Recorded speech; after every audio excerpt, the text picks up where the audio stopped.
season of the witch.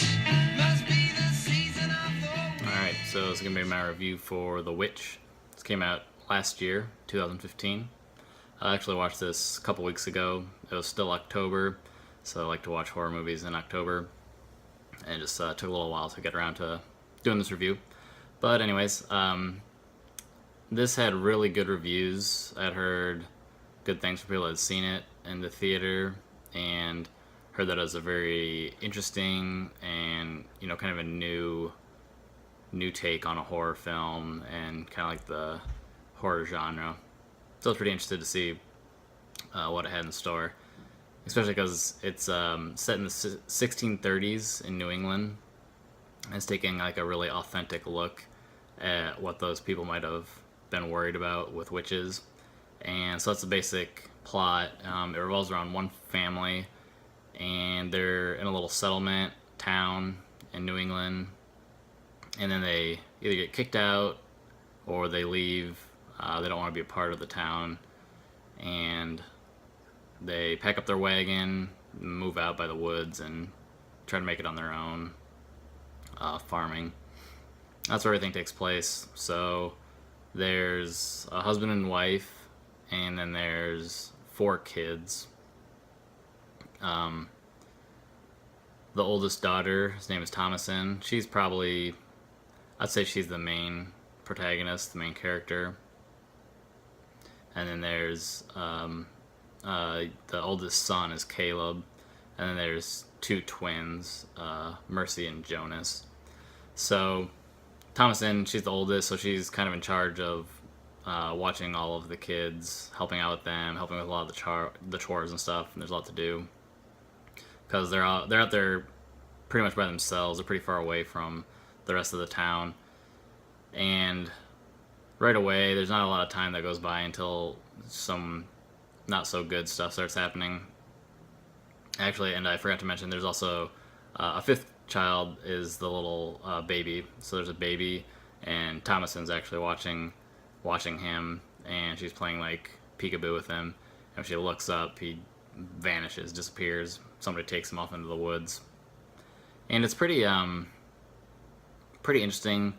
They don't keep this witch kind of creature thing that's kind of omnipresent, and they don't shy away from it. It's not I don't know how to say it. They don't, you know, hide it and not show it till like the end or anything like that. But the way that they do it is really good. So after the baby gets taken, the mom and the dad, they start to have their doubts about like what really happened. But for the most part, they believe Thomasin. And then the 2 twins, they start to be pretty big brats, and they start saying Thomasin's actually the witch. And yeah, it kind of goes from there. The whole family kind of starts to unwind, unravel, and they're very religious, and so they kind of get into this kind of crazy, zealous, like fervor about what's happening. And you have reason to believe there actually is a witch, and then there's other times where you're like, well, maybe it's not really witches. But they don't really know. So the mom's actually one of the only actresses that I recognized. She's played by Kate Dickie. She was in a couple episodes of Game of Thrones. And anyways, so the mom like really starts to lose it, especially after one of the other kids gets injured. I won't say who, but things start to really go off the rails after a while. And I really like this movie. It was really good. It's super suspenseful and thrilling, and there's a mystery throughout. Like I mentioned, they don't hide the fact it's called The Witch, so there's a witch in it, and they don't hide that aspect of it, but it's still really, really creepy and eerie when they show her. And I just really appreciate it because there's no like jump scares or, you know, loud noises that make you frightened or surprise you. the camera's like on this witch or this character for an extended shot, but it's still very effective, and it's like it just like sends shivers up your spine. It's done really well. I think the end is pretty interesting. It starts to kind of pick up steam at the end. It's a little bit of a slow burn throughout the whole movie, but it's very very ominous and macabre throughout. But then it kind of, as it gets towards the end, it kind of picks up speed and climaxes in an interesting way. So I thought it was really good.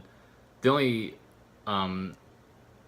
one little aspect of it that I didn't like was the authenticness of it. They use like the old English speaking style.